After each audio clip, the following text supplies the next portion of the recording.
Can a horror movie steal the blueprint and still become unforgettable?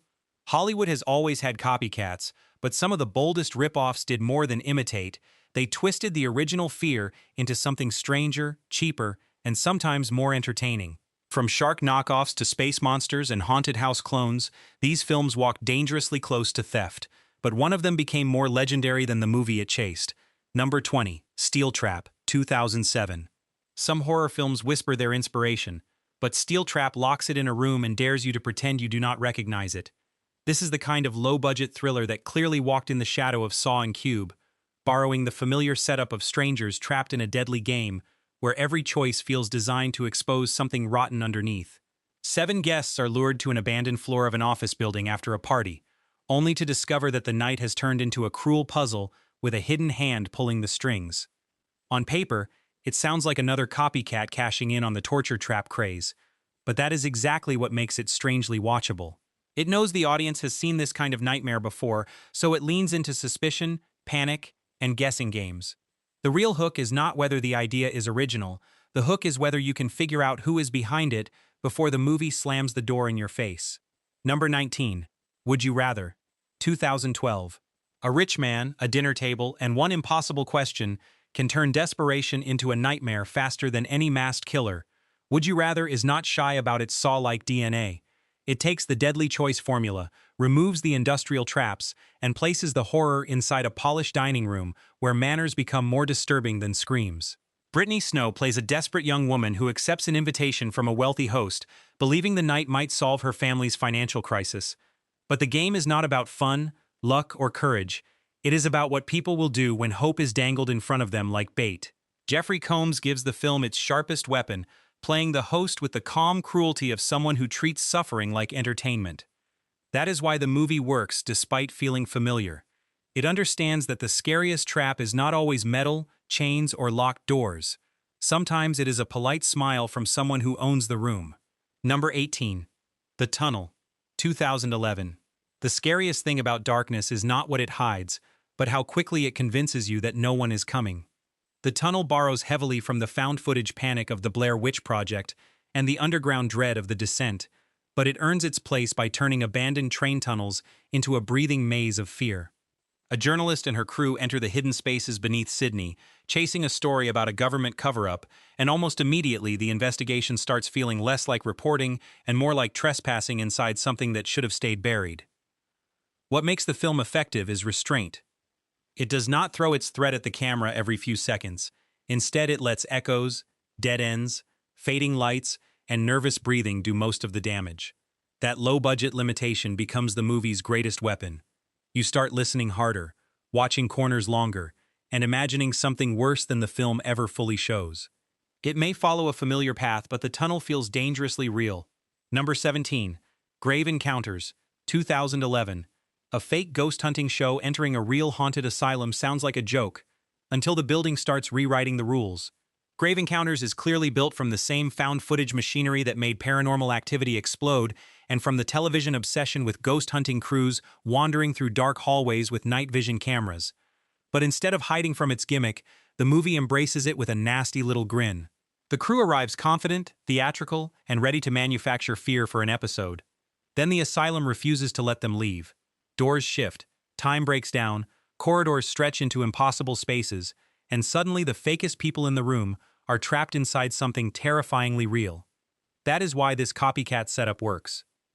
It gives the audience the satisfaction of watching skeptics lose control one layer at a time.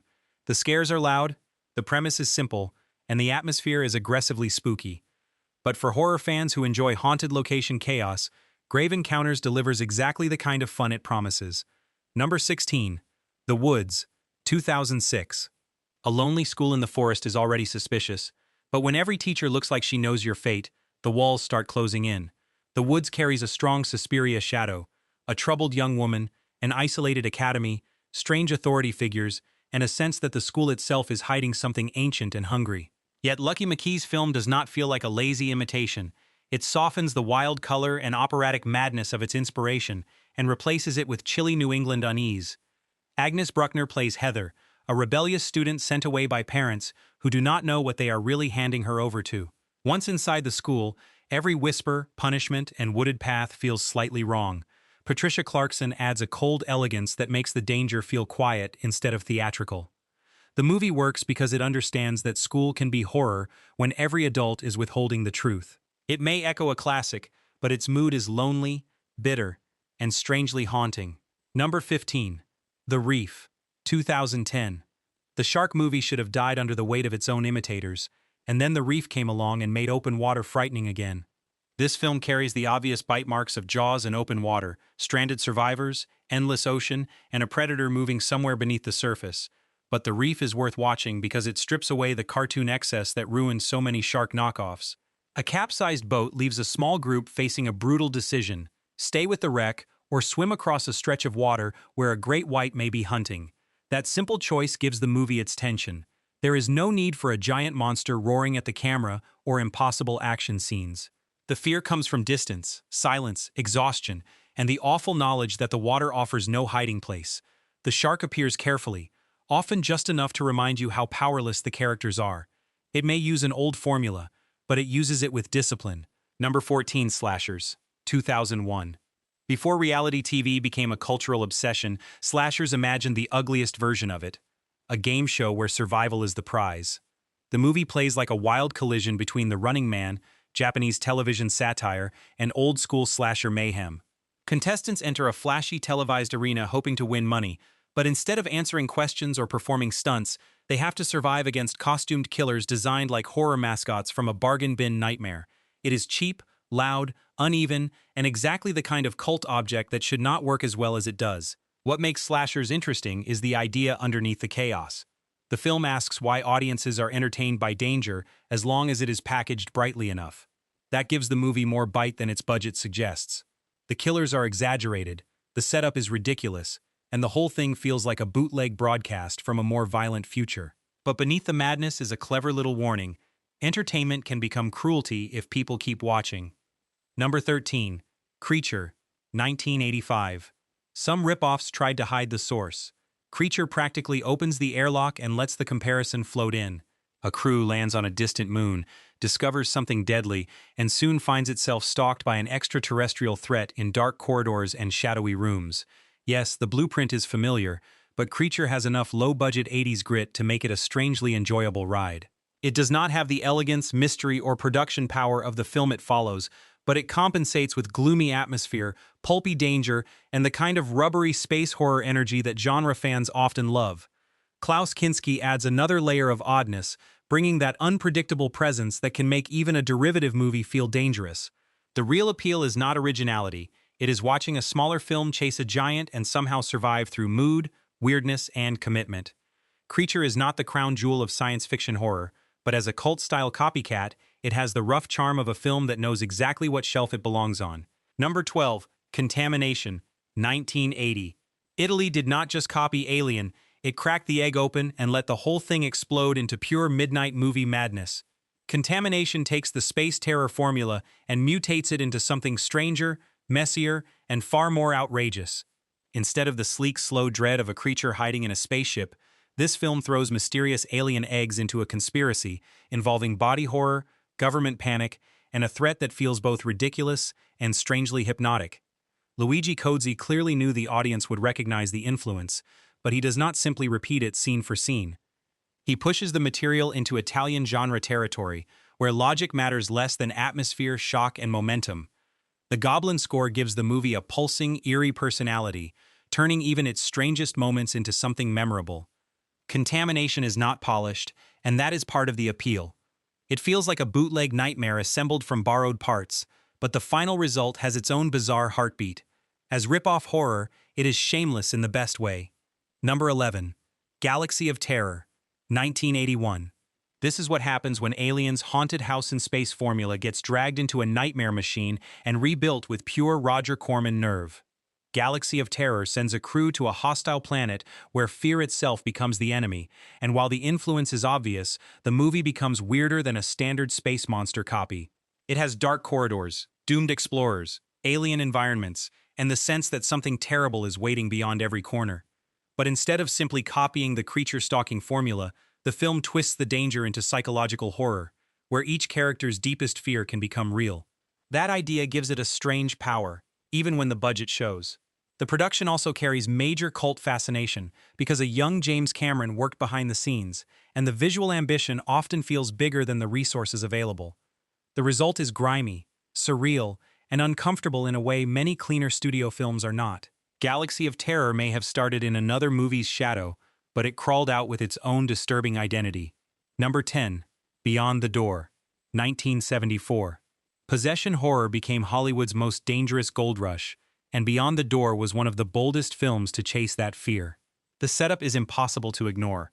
A woman, a dark possession, strange behavior, and a family pulled into spiritual terror. But this Italian-American shocker has a weird rhythm that makes it more than a simple echo. It is not as refined or emotionally devastating as the classic it chases, yet it has a dreamlike, off-balance quality that gives the whole film an uneasy personality. The movie became infamous partly because of how close it seemed to its inspiration, but that controversy only adds to its cult appeal. Beyond the Door feels like horror made in the aftershock of a cultural earthquake, when producers were racing to capture the same fear before audiences moved on. What keeps it watchable is its strange atmosphere, dramatic possession imagery, and chaotic confidence. It may be a copycat, but it is the kind of copycat that still leaves fingerprints. Number 9. Abby, 1974. The Exorcist opened the door, and Abby rushed through it with a louder, wilder, more rebellious spirit. On the surface, this is another possession movie chasing the shockwave of a Hollywood phenomenon: strange behavior, spiritual panic, family terror, and a battle between faith and something darker. But Abby is not just a pale imitation. It comes from the blaxploitation era, and that gives it a completely different cultural charge, rhythm, and personality. Carol Speed plays Abby, a woman whose life is overtaken by a powerful force after her father-in-law, played with commanding authority by William Marshall, uncovers something ancient during an archaeological trip. The familiar possession formula is there, but the energy is different. The film feels rougher, funkier, more street-level, and more emotionally heated than the prestige horror it clearly follows. That is exactly why horror fans still talk about it. The controversy around its similarity only made its legend grow, especially after legal pressure helped push it into obscurity. For decades, Abby became one of those whispered-about titles, hard to find, half-remembered, and surrounded by rumors. But once you watch it, the appeal is obvious. It is not as polished as the movie it copied, and it does not need to be. It has attitude, atmosphere, and a boldness that makes it stand apart. Abby proves that a ripoff can still carry its own pulse. Number 8. The Last Shark, 1981. This shark movie did not just swim near Jaws, it followed the blood trail so closely that Hollywood finally bit back. The Last Shark, also known as Great White, is one of the most infamous copycat creature features ever made, and that reputation is half the reason it remains so fascinating. The setup is almost shameless. A coastal town, a dangerous shark, nervous officials, public panic, and a growing sense that money matters more than safety. If that sounds familiar, it should. This Italian production was so clearly riding the wave of Spielberg's Ocean Nightmare that it became a legal target, which only made the film's cult status stronger. But here is the twist. Taken on its own terms, The Last Shark is still extremely watchable. It has the bold confidence of a movie that knows exactly what people came to see. The shark attacks are exaggerated, the suspense is blunt, and the drama is delivered with the kind of straight-faced seriousness that makes exploitation cinema so addictive. It does not have the elegance or patience of its inspiration, but it has momentum. It moves like a film trying to keep the audience from noticing the seams, and sometimes that urgency becomes entertaining in itself. The Last Shark is not remembered because it was original. It is remembered because it was fearless about not being original, and somehow that made it unforgettable. Number 7. Tentacles, 1977. Tentacles looked at the ocean and asked, why stop at one creature? This Italian-American monster movie belongs to that wonderful period when producers were racing to turn every corner of nature into a box office threat. Instead of a shark, the menace here is a giant octopus, and the film builds its terror around the idea that something massive, ancient, and angry is moving beneath the surface. The influence is obvious: seaside panic, unexplained attacks, officials trying to understand the danger, and a creature that turns water itself into a warning sign. But Tentacles has its own strange charm because it is so overloaded with ambition. The cast includes names like John Huston, Shelley Winters, and Henry Fonda, which gives this wild creature feature an oddly prestigious glow. That contrast is part of the fun. You are watching respected actors navigate a movie about a destructive sea monster, and somehow the seriousness makes the absurdity even more entertaining. The film is messy, uneven, and nowhere near as sharp as the blockbuster it wanted to echo. But for fans of vintage animal attack horror, that imperfection is the appeal. Tentacles feels like a time capsule from an era when studios believed any creature could become the next big nightmare if the poster was dramatic enough. It may be a ripoff, but it is a gloriously strange one. Number 6. The Car, 1977. A shark can haunt the ocean, but the car had the nerve to make an empty desert road feel just as cursed. This movie is one of the strangest children of the post-Jaws boom, because instead of copying the ocean predator directly, it transfers that unstoppable monster formula onto four wheels. The threat is a mysterious black car with no visible driver, tearing through a small desert community like a mechanical demon. It also carries the spirit of Duel, Steven Spielberg's earlier road thriller nightmare, where a massive vehicle becomes a faceless force of terror. What makes the car work is its simplicity. There is no complicated explanation, no long mythology, no attempt to make the premise realistic. The car appears, stalks, attacks, vanishes, and returns with the confidence of a monster that does not need to speak. James Brolin gives the human side enough grit to keep the story grounded, but the real star is the vehicle itself. Sleek, black, aggressive, and weirdly supernatural. The wide desert landscapes make every road feel exposed, every silence feel dangerous, and every engine sound feel like a warning. Is it ridiculous? Absolutely. But it is also memorable, stylish, and surprisingly atmospheric. The car proves that a ripoff does not always have to copy the creature. Sometimes it only needs to copy the fear of something unstoppable coming straight toward you. Number 5. Orca, 1977. Most Jaws imitators gave the audience another hungry animal, but Orca gave its creature a reason to hate. That one difference is why this movie still stands out among the wave of ocean thrillers that followed Spielberg's success. Yes, the influence is impossible to miss. Water becomes dangerous, a coastal community is threatened, and human arrogance awakens a force from below. But Orca pushes the formula into something stranger, almost tragic. The killer whale is not portrayed as a mindless monster. It becomes a grieving, intelligent creature driven by revenge after a brutal encounter with a fisherman played by Richard Harris. That emotional angle gives the film a strange operatic intensity. You are not simply waiting for attacks. You are watching a battle of guilt, obsession, and punishment unfold across the sea. Charlotte Rampling adds a thoughtful presence, while the score gives the story a mournful quality that many creature features never even attempt. Orca is often remembered as a Jaws copycat, and that label is fair, but it is also incomplete. The movie has a wounded heart under its spectacle. It asks whether the real monster might be the person who started the violence in the first place. That makes Orca more dramatic, more unusual, and more haunting than the average rip-off swimming in familiar waters. Number 4. Grizzly, 1976. The pitch was almost too obvious. Take Jaws out of the water, drop it in a national park, and replace the shark with a giant bear.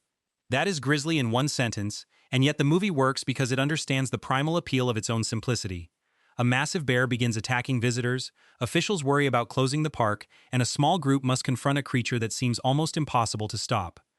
The structure is familiar because it was designed to be familiar, but Grizzly has a rugged outdoor energy that gives it a different flavor from the ocean thrillers it was chasing.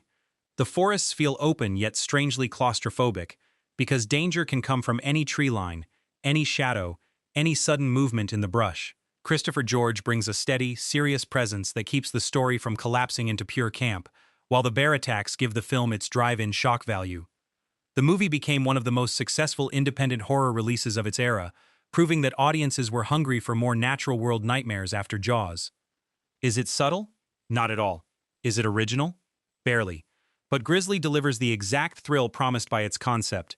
It turns a familiar blockbuster formula into rough, fast-moving wilderness horror, and that blunt effectiveness is why fans still remember it.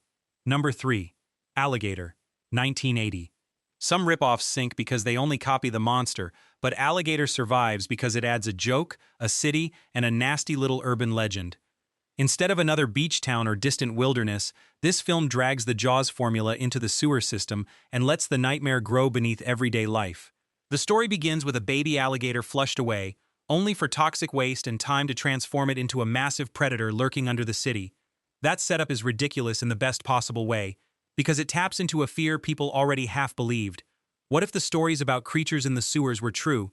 Written by John Sayles, the film has more wit than many creature features of its kind. It understands the absurdity of its premise and uses that self-awareness without turning the whole thing into a joke. Robert Forster gives the movie a grounded hero, helping balance the monster chaos with a detective story backbone. The result is sharper, funnier, and more entertaining than a simple Jaws knockoff has any right to be. Alligator works because it is not only copying fear from the ocean, it is relocating that fear into the hidden systems beneath a modern city.